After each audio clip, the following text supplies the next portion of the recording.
Yeah. Now, here's the last question we asked before we get on to our final part of the show. And unfortunately, we are going to go over an hour and a half, which didn't surprise me to begin with. Do you think that the reason Microsoft has gone the route they are going with the television stuff, going with all the extra features, trying to block stuff so they're getting more money, is it because you think they need as much money as they can and as much leverage as they possibly can on the consumer so that they can make a viable attempt to compete with Apple? No. I don't think so. Because I feel like the TV stuff was because they want to fight with Apple on Apple TV.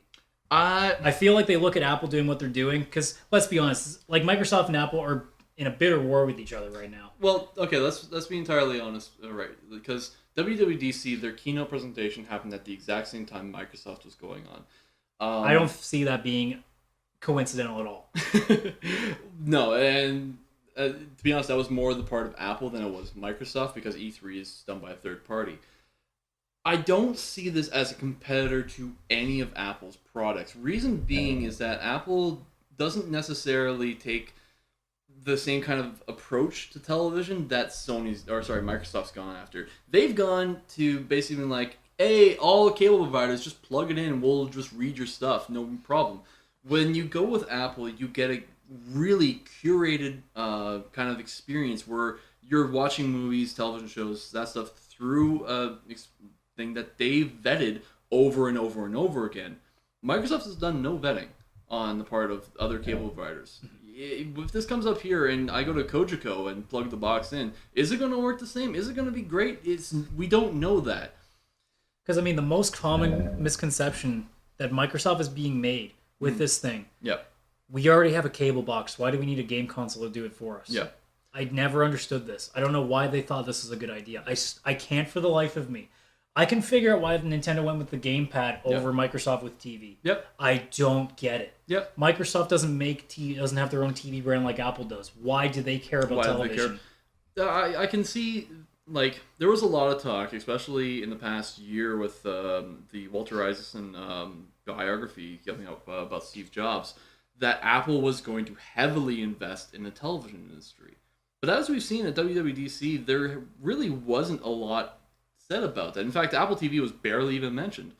They also could still be just going through and really playing it for maybe another year. Yeah, but it doesn't necessarily mean that it was going to be right away. Television is a weird place to be in, and I think Microsoft with this, I don't think a lot of people will be using these features in 5 or 10 years' time, just simply because of the volatility that you see with cable companies cutting the cord.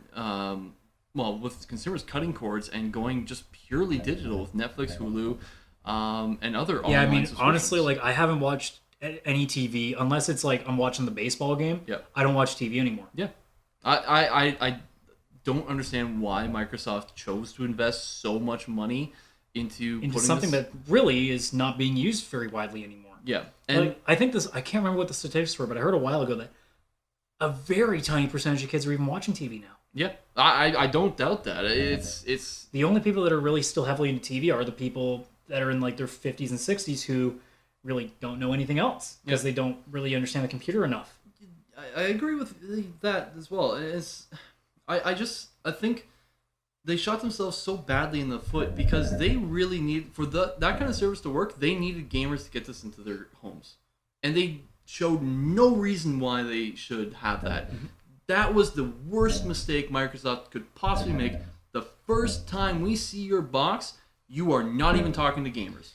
Considering that your opening conference was solely devoted to explaining television to people. Yep. When you had a console that, without question, won the console war. Because we can't count the Wii because it only won the war in terms of families. Yep. That's not important to gamers. No. In terms of the hardcore market, Xbox owned them, without question. Yeah. And what did they do for all the gamers that for 10 years were so devoted to their system? They said, fuck you, TV. Yeah, pretty much. Arguably, with Sony winning PlayStation 2 era over Xbox, and Xbox winning this war, it doesn't seem surprising that PlayStation 4, without a doubt, is going to win this year. Yeah. Win this generation. Yep. But I feel like at least the PS3 didn't piss off fans so much, minus the hack situation. But I think Microsoft has dug themselves such a deep hole. I don't know if they can get out of it.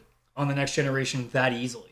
It's going to take something really drastic, if there even is another console generation after this. Yeah, because it could even be to the point that we're just downloading stuff forever. Yeah, these consoles, they have the ability to use cloud gaming to its fullest extent. And the one thing that nobody's talked about, we still don't have the Steam box yet in this conversation. If I'm Valve and I'm looking at this, I'm not announcing anything. You're gonna wait and see how this comes out. We will be lucky if we hear this at the next E3. I don't think it'll be anytime soon. Yeah, it's gonna be a while, but that's the interesting thing.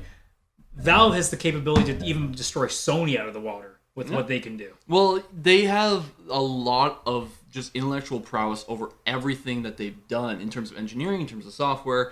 They could really come up with something really cool. But they are very smart investors. This is a very bad time to announce any kind of product, in my opinion.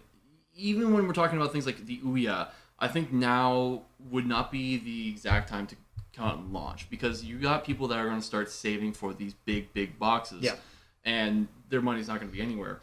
Even though the Ouya is really cheap, which kind of is probably the only saving grace for it, is that it is that really small, cheap, affordable option. The thing is, it's $100, and it's become an N64 emulator. Let's be honest. Pretty well. I don't know how the Ouya is going to do.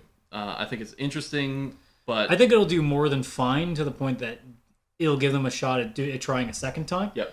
But I don't think it's going to be substantial. No, I think what you'll see a point upgrade with a better processor inside it, and that'll be about it. When it comes down to just other things that with Valve, I expect them to invest more heavily into the Steam product right now. They have. I would really like to see a interface upgrade. To what we have. We've had this for quite a while, and I'd like to see something just a little bit different, a little more streamlined, and maybe some more support for big picture. Because I think if we're going to have this big divide where you've got gamers that love Microsoft but aren't going to go to Sony, and a lot of Microsoft exclusives will be coming to PC, that they'll just buy Windows 8 boxes and then they'll just plug that out to their computer. That could be one of the things I can see happening. Is the PC market growing from this? Okay.